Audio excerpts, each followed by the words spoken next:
And we are live. Welcome, Woo! mystery and thriller fans. I'm your on air host, Sara DiVello, and I'm so excited to welcome back to the show New York Times bestselling author Andrea Bartz, here to give us the inside scoop on her brand new red hot and spicy thriller out tomorrow, The Spare Room. Andy, welcome to the interrogation room.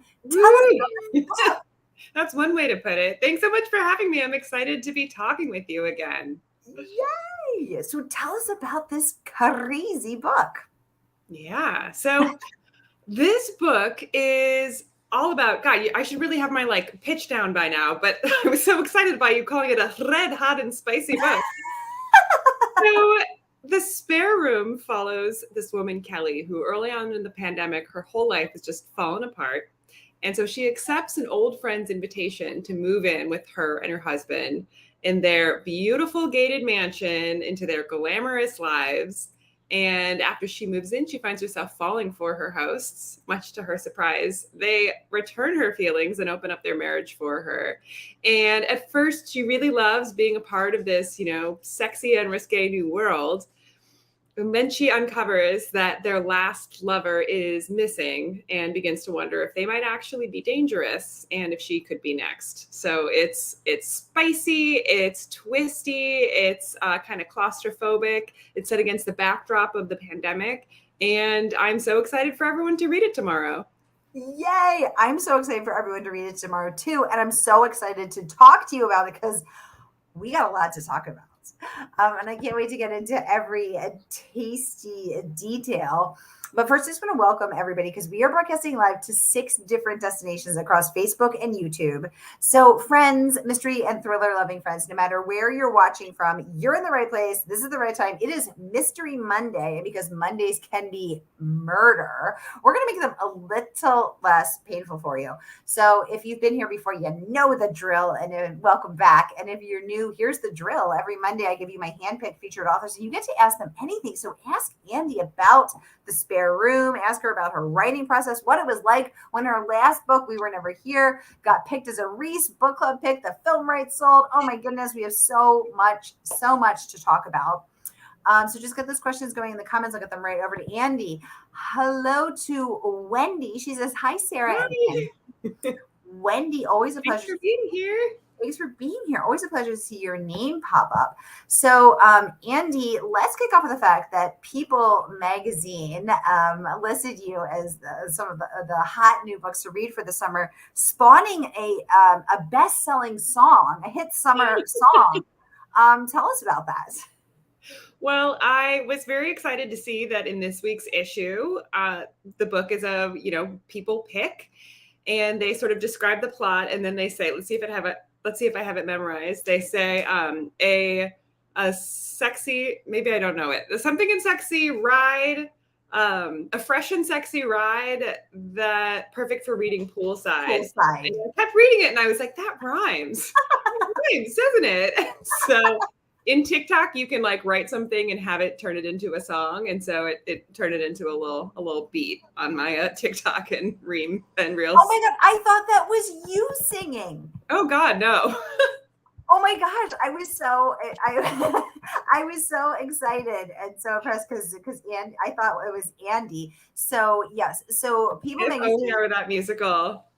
calls it a fresh and sexy ride, perfect for reading poolside. Perfect for reading poolside. Whoop, whoop, yay! Which it is all of those things. So let's kick off with some questions. Someone, possibly Wendy, would like to know, Andy, where did this idea come from? Yeah, where did this idea come from? Great question. So early in the pandemic, early in 2020, I was living alone in a studio apartment with my cat, who's currently swirling around my feet. And Mona's a rescue cat. Let's see, Mona. she's all right, Mona. No, she really doesn't want to be picked up. Come on. No, she just bolted out of the room. She's not she does not enjoy being picked up. We'll come back.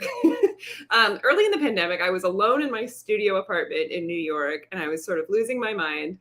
And kind of rekindling friendships with people and talking to random people the way that we were all just passing the time, and sort of restarted a friendship with somebody that I went to high school with, that, I'd sort of lost touch with, but really had, great memories of and feelings towards. And she very kindly was like, hey, we have all this space in our home. She invited me to go and spend some time with her husband and their toddler. And so I was like, sure, get me out of here. They have a pool. Sounds perfect. So I packed up my cat. She did not enjoy the travel bit, but took the Amtrak down to the DC area. And I thought I was going to stay for just a couple of weeks. And I ended up staying for 4.5 months. So I loved living with them. There was like nothing salacious. There was no throuple in this. This was a very different situation. But it was interesting how sort of intimate it was to be living with these people, right? I became part of their family. I got to know the kid really well. Like we had dinner every night. We just spent so much time together the way that pods do. And it never would have happened if it weren't for the pandemic, if it weren't for these unique circumstances.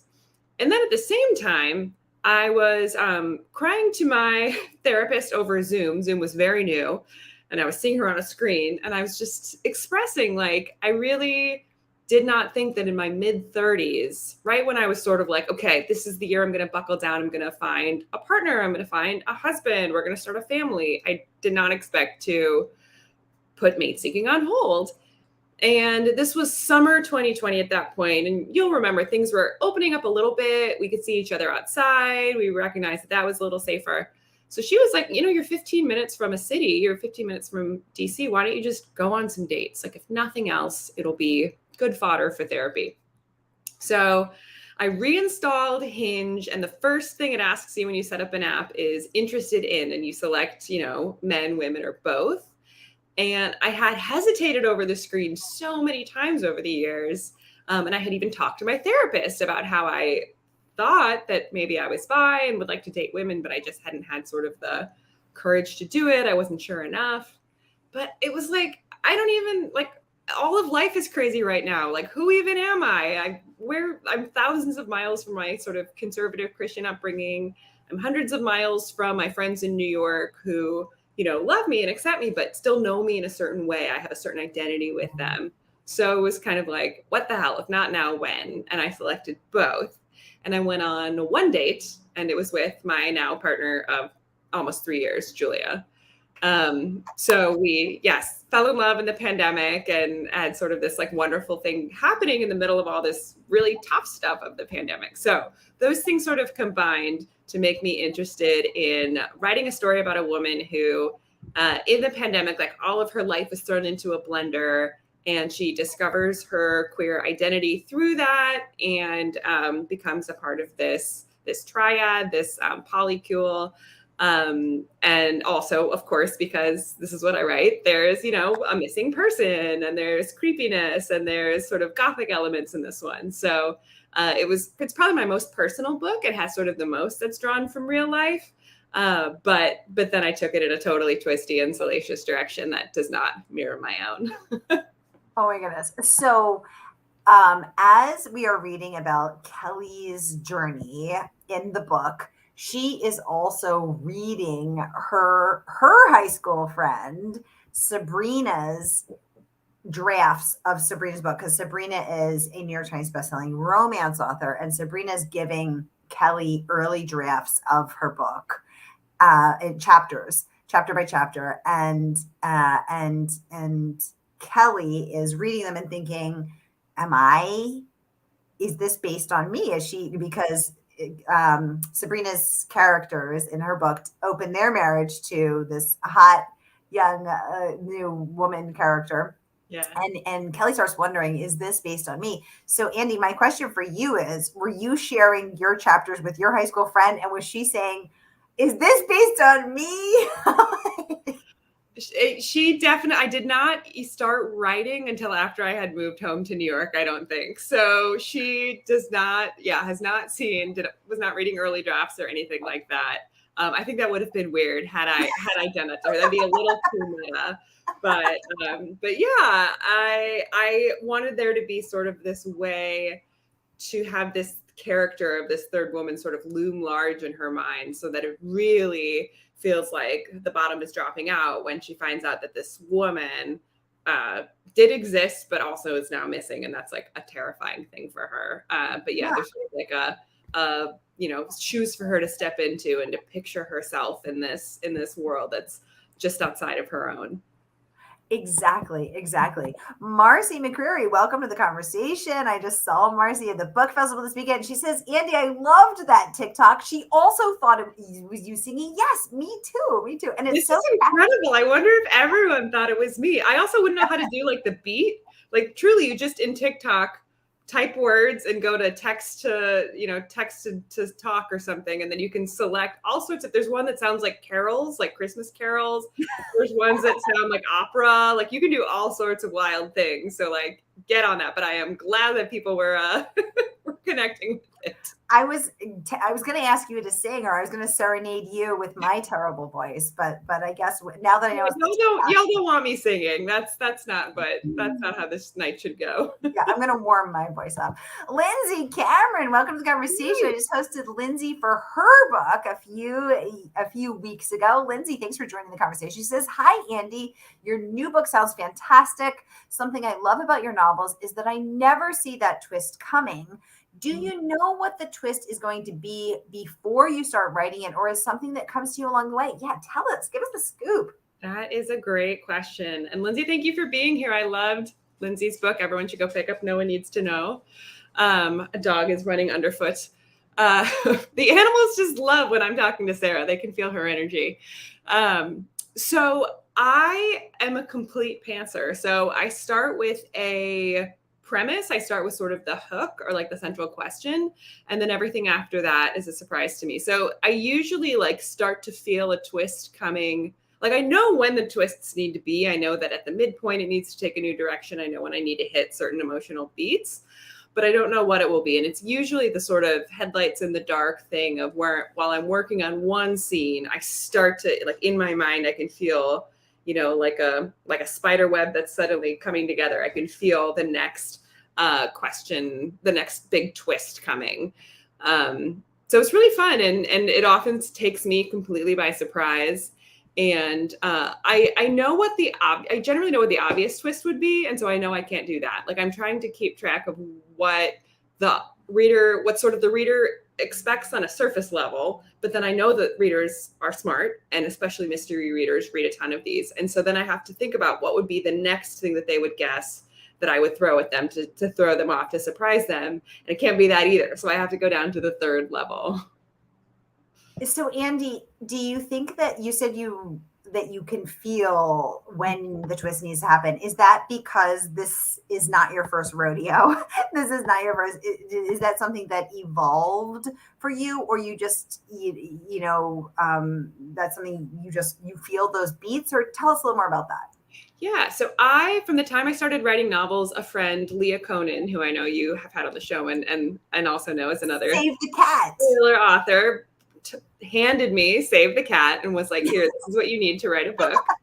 So I very much follow sort of the conventions of where at certain points you need certain things to happen. So it can take all sorts of different forms, but something needs, you need a catalyst at 10% that kicks things off. You need to go off on the journey, break into this whole new world at 20% in. So I know, and then at the end, you sort of need your twists to be coming like at a faster and faster and more intense pace. And each one sort of mechanically needs to tighten the noose around the main character. Like it needs to not just be surprising, but also like make their life harder and have impact.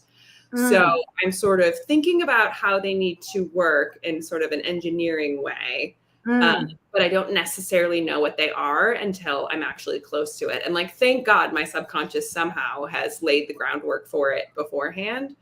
It's funny. It's like the day before the book comes out, I can be like, oh yeah, it just like works out. But while I'm actually doing it, it's complete chaos and panic. And there's a big sense of this is never going to happen. And many nights of staring at the ceiling, being like, how am I going to land all of these planes that I've launched into the air? This is like for the first time, I'm not going to be able to finish the book. I'm going to have to pay back the advance, all of the above. So I sound very confident about it now, but it's never very smooth while it's in process. I'm just glad I'm not the only one. Oh no, I lost you. I don't know if you can still hear me, but you are frozen to me. And I don't think I can see messages or anything from anyone. I know that Sarah was having issues beforehand with her internet. And so I am hopeful that she will be back soon. I wish I could see questions because then I could like actually interact with anyone who's here, but she's the host and I'm just the guest. So unfortunately I don't have that. I'm like looking at settings to see if there's anything I can do. Or maybe you can't see me at all, and that's also a possible thing that's happening. Let's see. My settings don't unfortunately allow me to do anything. Okay, now I'm the only one on the screen. That's probably the same for y'all. Should we talk about other great books that are coming out right around now? There's so many. The Quiet Tenant comes out tomorrow. There's a new Ruth Ware tomorrow. There's the new Riley Sager tomorrow. I have not read either of those yet, but I'm so excited to. It's a great month for thrillers. I was just talking to Megan Collins, who writes fabulous thrillers, about this. And we were like, why is it such a crowded summer? Like, why are there so many thrillers coming out right now? And here's our theory. So generally thrillers come out either in summer or in like the deep winter, right? Like Jan, Feb, March. And those are just sort of the seasons of either you're like bundled up reading in the winter, or in the summer you have your like beach reads. So that's sort of already where they're going to slate themselves for the most part. Obviously there are exceptions, but fall is when more like prestige books come out and literary mysteries maybe. But I think a lot of us didn't publish last year, people who were on a book a year schedule. I was one of those people. Megan Collins was one of those people. It feels like there were more. I think the pandemic probably had something to do with it. And so all of a sudden now we're all like, okay, this is the year. And suddenly it's this like super crowded and exciting landscape of, you know, so many books coming out at the same time. Okay, Mona did come back, as I knew she would, but she's angry because I left a book sitting out on her little cat bed. And so she can't sleep on it like she normally does. I'm debating trying to grab her, but she will probably run away. She's far enough that I don't know that it would go well. But what else? What else is coming out this summer? I mean, Beware the Woman, Megan Abbott came out a few weeks ago. That was fantastic. Earlier this spring, we had the new Caroline Kepnes book, For You and Only You. That was one I really loved. What else have we got? So many more. It's very strange that I can't actually tell if I'm even broadcasting and if any of you can see me.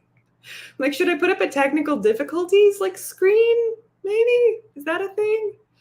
All right. I'm sure Sarah is desperately restarting her computer right now because that's what she was doing before 8 o'clock. So I'm going to try to grab the cat. Does that sound good? Let's do that.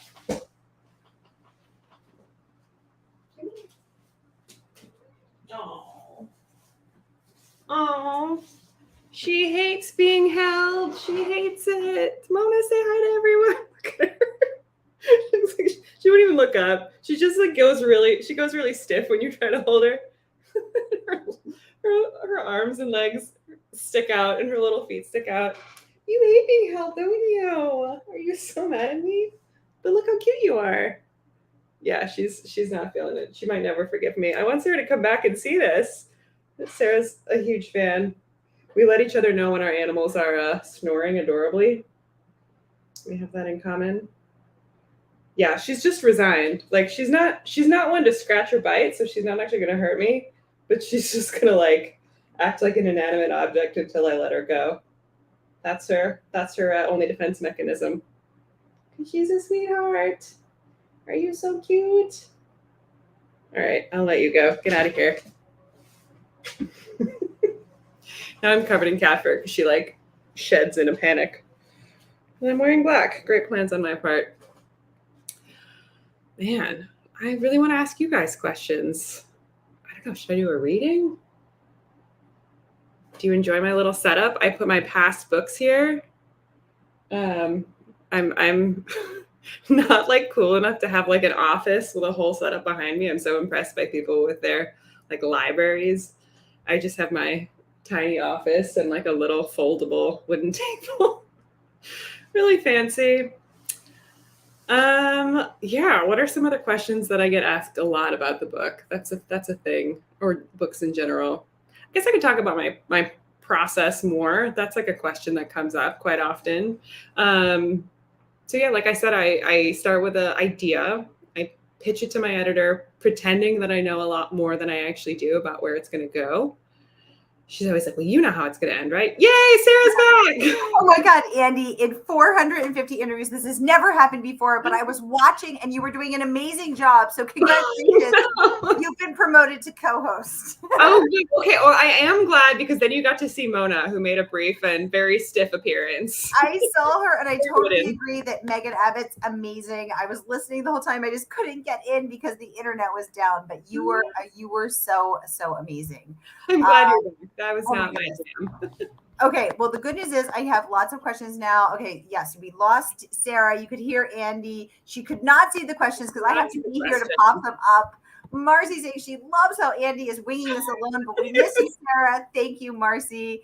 Everybody can see and hear you. I can't see any of this. Their cat Paisley does not like to be touched either. Hey, ladies. Hi, everybody. Yay. We're back. I'm so sorry about that. My internet has been crashing. Everybody, boo to Comcast. But we're back and better than ever. Okay, Andy. So we were talking about twists, about beats. You confessed that you are a total pantser, and that the twists often take you totally by surprise. Mm-hmm. So did that final twist take you by surprise? Oh yeah, I mean, there's sort of like a series at the end of like, you know, zigging and zagging and things getting more intense. And I had no idea what was going to happen after the midpoint twist. Oh, and Randy, you have a great cat staring at the screen as you're. Oh my gosh, look at Randy's cute. Randy, thank you for being on brand with your black kitty. Very appropriate. Yeah, I so wished I could have seen your messages and stuff, because then I would have been just, you know, hanging up. Debbie from Arizona saying, great job, Andy. Thank you. I was not going to knock over my light. I'm having a hole. We're all doing fine. We're doing great. Yeah, so pretty much all the twists are a surprise. Some I figure out sooner in the writing than others. But the very last thing that I wrote in the entire book was the epilogue. So that was stuff I didn't realize I hadn't really resolved, but was still like bugging me. Like I could feel, I'm very much like a sense person. Like I can feel when it's not right, and I often don't know why. And then I can feel like sort of the pieces. It's like in my mind, they're almost just like little puzzle pieces or something that I'm kind of stringing together. And I could feel that some stuff wasn't resolved. And then the epilogue just sort of like poured out of my fingers, and I was like, oh, okay, well now I think we've got it. Now you got it. Yay.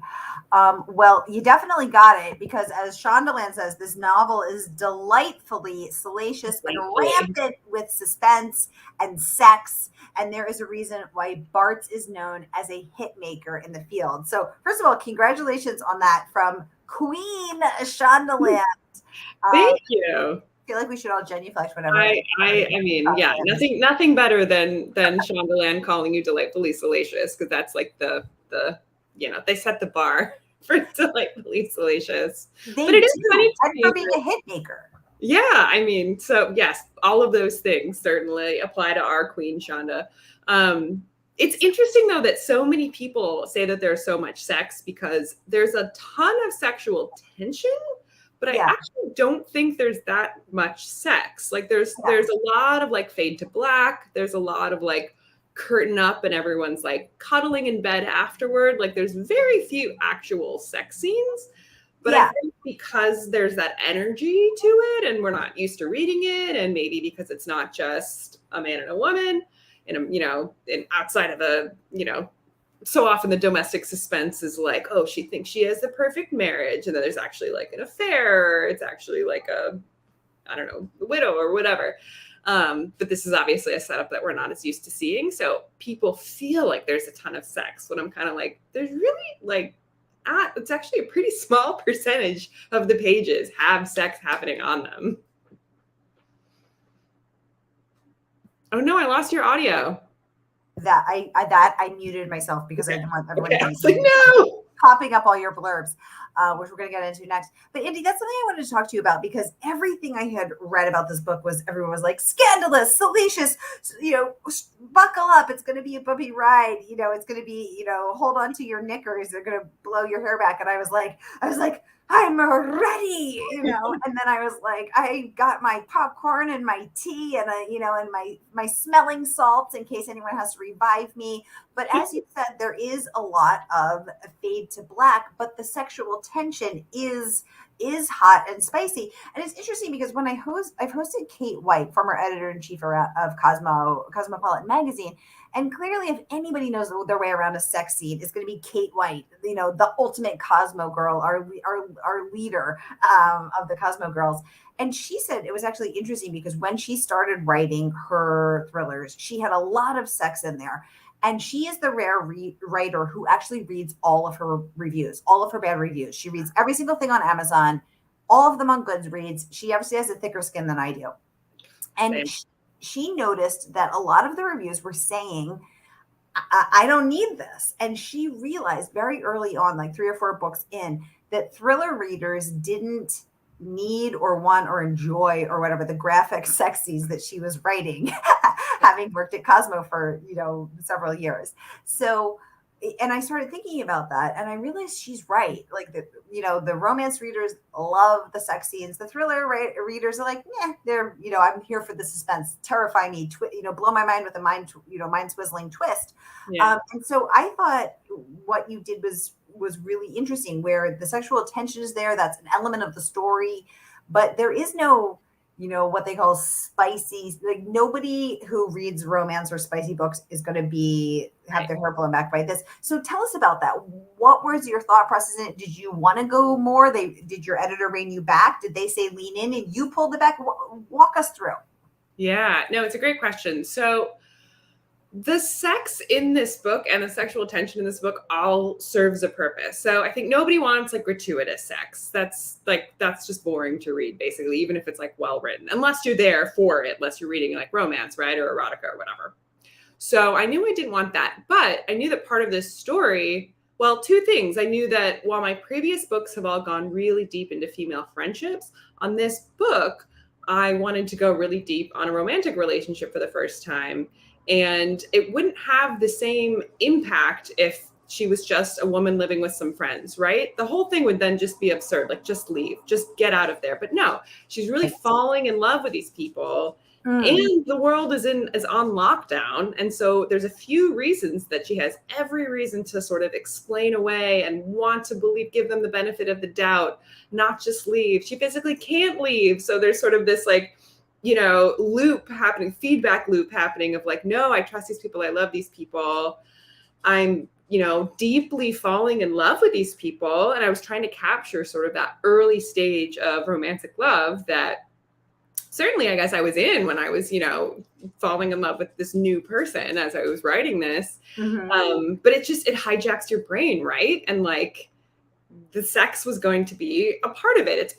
It's part and parcel to her, like falling in love with these people. And that's like what makes all of this so claustrophobic and so, kind of this crucible of this home they're all in together. And the 3 of them are the entire world. It's like it's us versus them. There's the outside world, and that's scary. And there's a deadly virus going around. And then there's us, and we're safe, and we love each other and support each other. So, of course, they are going to have sex and sexual tension within that. And then also, it was important to me that this story is about a woman who starts out thinking she wants all of the traditional stuff. She has a fiance. She's had a Pinterest board for their wedding. She has, Zillow alerts for homes that they could buy and she could picture herself in, even though they're nowhere near buying a house. She wants the kids and the minivan and the McMansion and the husband. And that is what she has always told herself she wants. And then throughout the course of the book, her eyes are sort of opened, part and parcel to like all of life being in a blender, right? And she realizes like, wait a minute, my life doesn't actually need to be what I thought it was. And like, for the first time, I'm not too busy or too whatever. to ask myself, like, are these things that I really want? Or is this just, expectations that were sort of placed on me by society, by my upbringing, by all those, this stew of factors. And I just accepted that. I just swallowed that that's what I'm supposed to want as a woman who is attracted to men. And so if this is sort of her discovering her queerness and her bisexuality and moving away from this traditional life and identity that she saw for herself, in a large part, we're showing her kind of sexual reawakening, right? She's totally rejiggering her identity. Obviously, in many ways, this is echoing my own experiences, realizing for the first time, like, oh, I just kept going with the MASH game of like, you want this many kids and this kind of car and this kind of house. And like, who's your husband going to be? That was the question. It wasn't, will you be single? Will you, be with a woman or non-binary person? So if we're showing her sexual awakening, then once again, sex has to be a part of it. So I wrote pretty much the same number of scenes, but I think they were a little bit more salacious at the beginning because I had never written sex scenes before, really, in any detail, and had never really written romance before either. And like, I have so much newfound respect for romance and rom-com writers because it's so hard. Let me tell you, it's way harder than just mysteries. And my editor did have me scale back a little bit. Actually, tomorrow, go to cosmopolitan.com because they're running the director's cut, too spicy to be published, one of the scenes. So you can, if you want to do a side-by-side, you can see where it started and then where it ended, which was just a little bit less blow by blow, a little bit less explicit, I guess, because my editor correctly was like, people are reading this for the thriller story. And like, yes, the sexual tension is adding to the tension of the whole story. But like the actual sex scenes is like, this is just not what people are going to be opening the book for. Exactly. And one of the many things that I enjoyed about this book was Kelly's questioning and sifting through all of the things that she wanted, because, she doesn't really think about, when we see her, when we meet her, Mike, her fiance, is the one who's saying, hey, let's bump the brakes. Let's take a beat on this. I'm not sure if I want to get married. He doesn't say he's not sure if he wants to marry you, but that's how she perceives it and receives it, because it's hurtful. And so I think her being in that heartbroken, vulnerable state also, when these this beautiful couple, her high school friend and Sabrina's husband, or like, you're hot, then they love her and they take care of her, it's like balm. So yeah.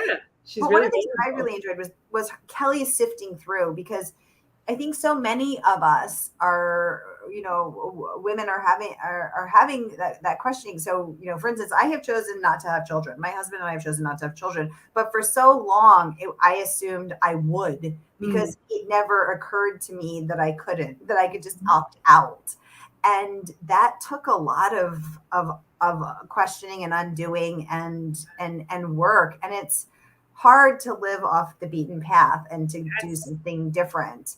And so I as Kelly sort of peeling back her layers, I loved seeing a woman doing that work. I also loved seeing, a queer woman on the page. I loved seeing a bi woman on the page. I loved seeing, women kissing, and I loved seeing, this throuple. And I loved seeing different, couples or thruples or pairings, than what we always see.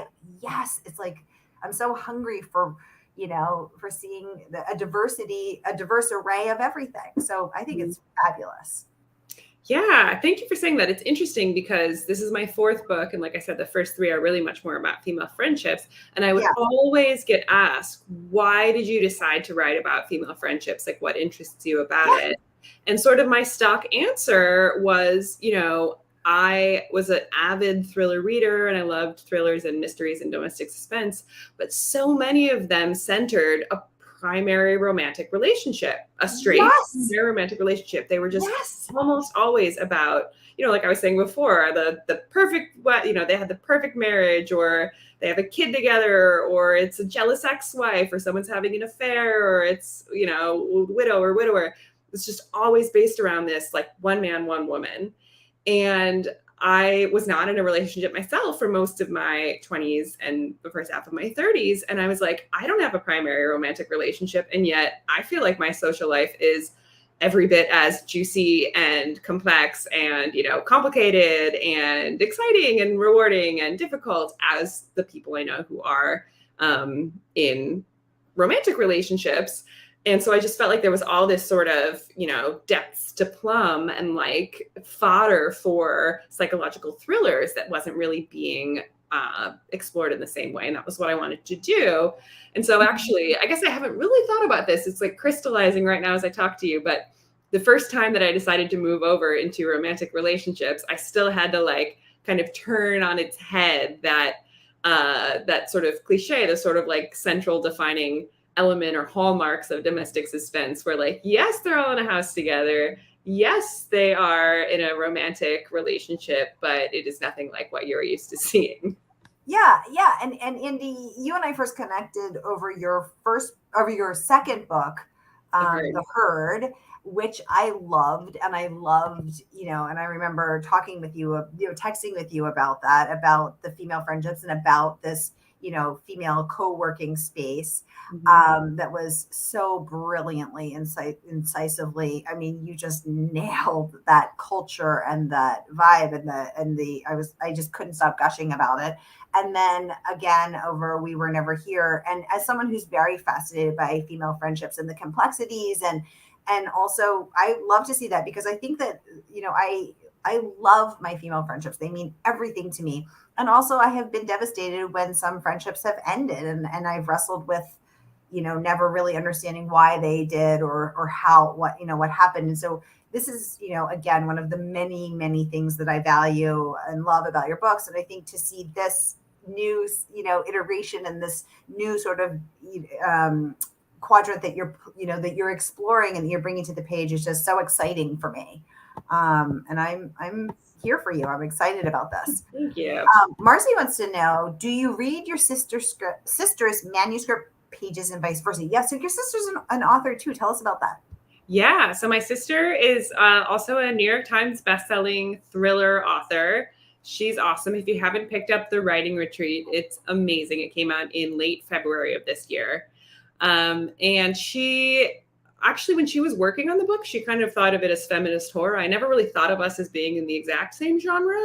And then once it was, you know, acquired and they started marketing it, they were like, feminist psychological thriller. And she was like, okay. But before that, she had written 2 other manuscripts and had not had them published. So this is the 3rd book she's written and the first that she's had published. And her first 2 were literary fiction. So they were quite different. And as a result, so I always read them, but like we just have very different sort of approaches to writing. Like I have been writing a book a year. Now I'm writing a book every other year, but I'm still, you know, very, very much like on a schedule. She, on the other hand, just like works on these for longer. She sort of goes deeper into them. She's a therapist. So she's like kind of doing all this like parts work and like Freudian and Jungian stuff to like have these stories come together. And so we talk about our books a lot. We're both currently in a writing stage. And so, you know, we're talking about them all the time.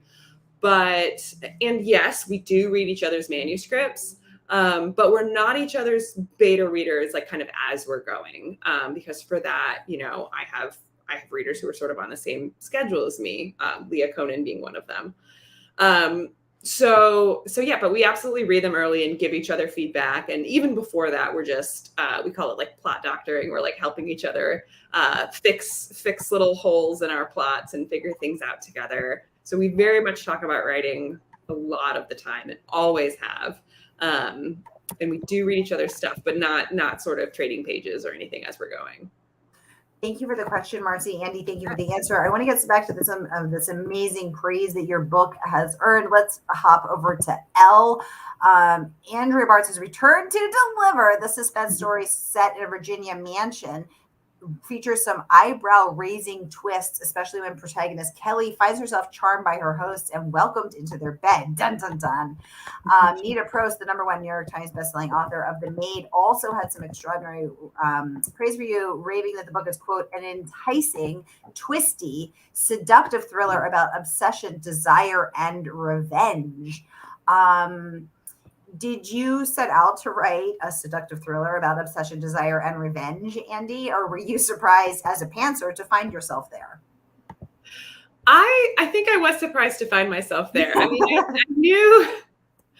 I knew that there was going to be more like, seduction. I knew that was going to be a part of it, but I didn't know all of and I knew there was going to be a lot of darkness, but I didn't know all of the like, so what? I didn't know all of the stuff below it. I didn't know, in Save the Cat, the person who created Save the Cat, Blake Snyder, refers to whodunits as whydunits, because it's not really about who. Like, yes, you need to figure out who, but for it to be satisfying, for it to land, for anyone to care, you need to understand why. So you need to understand why people are doing what they're doing.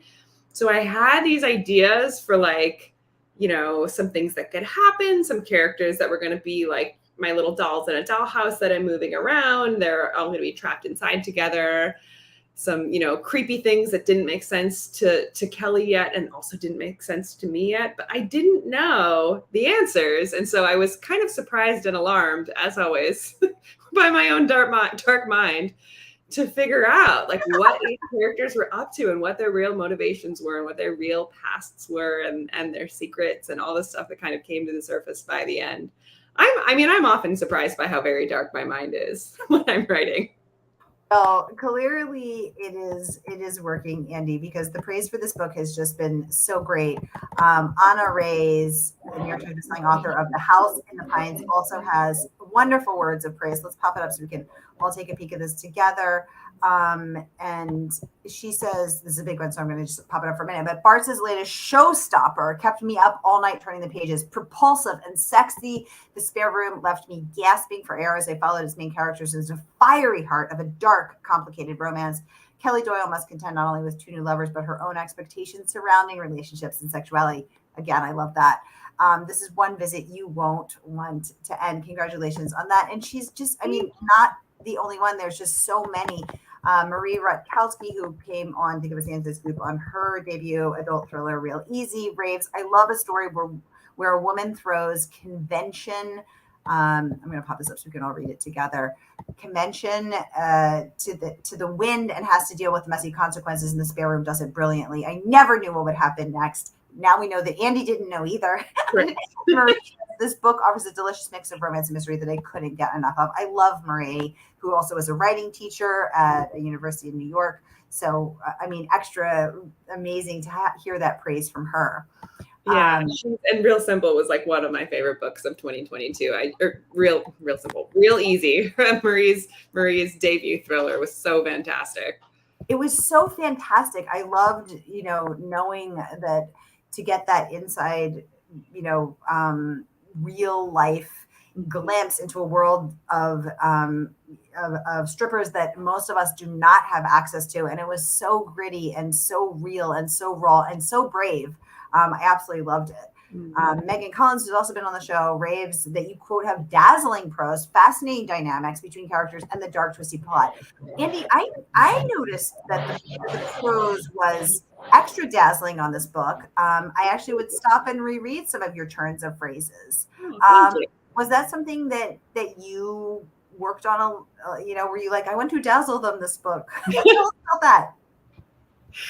Thank you so much. I when I'm writing, it's just like the way that sort of the voice in my head is narrating things. So I don't think about the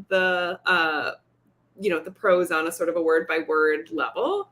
But it is interesting because people will read the books and they'll sort of fixate on different things in different books. So, the figurative language and We Were Never Here kept coming up as a thing. And like the verbs in The Herd, apparently there was like a lot of sort of chewy verbs and like, verbs that really showed action in an interesting way. And I'm not thinking about that. To me, my prose pretty much feels the same, with the exception that when I read my older stuff, There's just stuff that I would do differently. Like, oh, I would clean that up. I would say that more simply. I would, just kind of stuff I've learned from writing more. So I think it's funny when people ask like, oh, do you have a favorite book or of yours? Or is this like, your favorite one yet? As if I'm going to be betraying my earlier ones. And I'm like, well, I hope that whatever I'm did most recently is my best one, because like, if you started playing tennis, I started writing the Lost Night, my debut in 2014. If you started playing tennis in 2014, I would hope that you would be better at tennis now than when you went to your first tournament. Andy, that is such a great analogy, because I always ask people, do you have a favorite book? What have you learned from book one to book now? Mm-hmm. And I've never heard anyone say that. And I love thinking that, because if you're not growing, what are you doing? What are you doing? Yeah. And you should be like challenging yourself in different ways. And like, obviously I took on sex in this book, and I took on a romantic relationship. Those things were new for me in this book. And so I had to sort of figure out different ways to tell the story. And of course, different books are going to connect with different people. So it doesn't surprise me at all if someone's like, oh, my favorite one was The Herd. And I'm like, cool. It's a very different book from, I don't think that personally that the latest isn't always their favorite, because different topics and stories will connect with different people and resonate with different people. But in terms of like my craft, I hope that I'm like still getting better and learning with every book that I write. I feel like writing a book in any way, shape, or form, whether it gets published or not, writing a book start to finish is like getting an MFA. I think anyone who's like, this, right? Like anyone who's like, how do I become a better writer? How do I get published? Yes. Just, you have to keep writing, and that's how you get good at it. There's no shortcut as far as I know. Yes, exactly. I love that. And I do feel, I care deeply about craft, and I want to grow, and I want to improve, and I want to polish my work and my writing and evolve myself as a writer. And I do feel like, each book is such a learning experience. And honestly, each interview is like, I will take, things with me from this. And I love that. And I do want to get over to Leah's blurb, because she said, rife with tension, taut desire, jaw-dropping twist, the spare room lures us into a moneyed world as gothic as it is glamorous. That is, of course, Leah Conan, author of You Should Have Told Me. She came on in January, and All the Broken People. She came on in 2020 with that one, and she will be coming back for her next book as well. Leah's amazing, and so of course I wanted to include her as well. Y'all, the book is not even out yet. It comes out tomorrow. And we had a question. I saw a question way back here right before I got kicked off the internet that I want to get back to. Wendy wants to know, how are you going to celebrate your book launch tomorrow? Great question. So I usually go, I'm lucky enough in Brooklyn to have a bunch of bookstores near me, independent bookstores. So I make a point of bopping around to a few and stopping in and asking if I can sign copies. And it's a total thrill, because I get to hold it in my hands and see it in the store, and they say congratulations, and it feels real. So I'll do that during the day. And then at night, I graduated from the Medill School of Journalism at Northwestern, and I have a Medill alumni event tomorrow where I will be interviewed about, transitioning from a journalist to an author, and sort of how I write my books, how I got into publishing, all this stuff. So I will be celebrating with a lot of strangers and a few people I know. But I think it'll be great. I love that. So someone else is going to be footing the bill for my, glass of white wine, and it should be really fun to celebrate with a bunch of really smart journalists and wordsmith people. And I'm sure my lovely partner is going to open a bottle of wine with me or something. Well, listen, Medill is no mystery and thriller mavens. Okay, Andy, but it's a good. It'll do.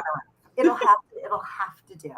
No, you guys, I'm so excited to be able to host this pre-launch Q&A with Andy. Again, the book drops tomorrow. Here is the link to order from our favorite woman-owned independent bookstore, yes. Murder by the Book. So we got to support woman-owned indies. Grab your copy here, wherever you're watching on Facebook or YouTube. Click and order. You're going to want to get your hands on The Spare Room. Andy, can you tell us a secret about the writing of this book, or Kelly Kelbell, or Sabrina, that you've never told anyone before? I know you queued me up to think about this beforehand, and now I'm drawing such a blank. Something that I haven't told anyone, a secret about writing this. Well, one is that, so I started writing it shortly after I started dating my partner, and I always hate naming my characters. It's just like such a pain. I don't know what to name any of them. The names feel wrong. Kristen and Emily still feels wrong from We Were Never Here. I don't know.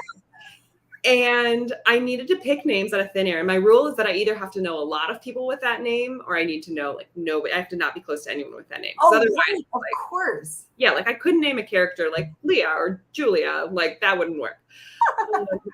And so I sort of picked names that like felt random at the time and seemed to fit. And it wasn't until a bit later that I realized that Kelly and Sabrina, 2 out of 3 main characters, are some of my partner's best friends that I met in DC.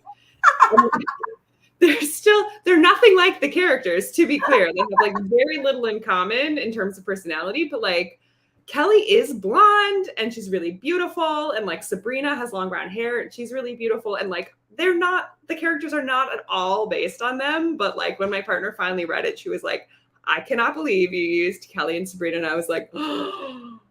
So that was a complete accident. Don't worry, guys. It's not actually based on you. No murder is, murder and dark things is wished on anyone in that orbit.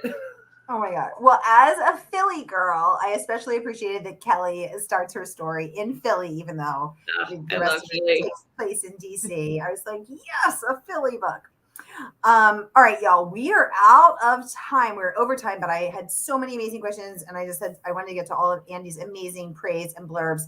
The spare room drops tomorrow. So here again is that link. Order from our favorite woman-owned independent bookstore, Murder by the Book, and immerse yourself in the sexy ride that should be read poolside. So it says People Magazine, and people is never wrong. So immerse yourself in the world of Kelly, Sabrina, Mike, all of these good things, and let us know what you think. Hop over to Mystery and Thriller Mavens and let us know what you think. Andy, you have been a delight as always, and I cannot wait to have you back for your next book whenever it comes out.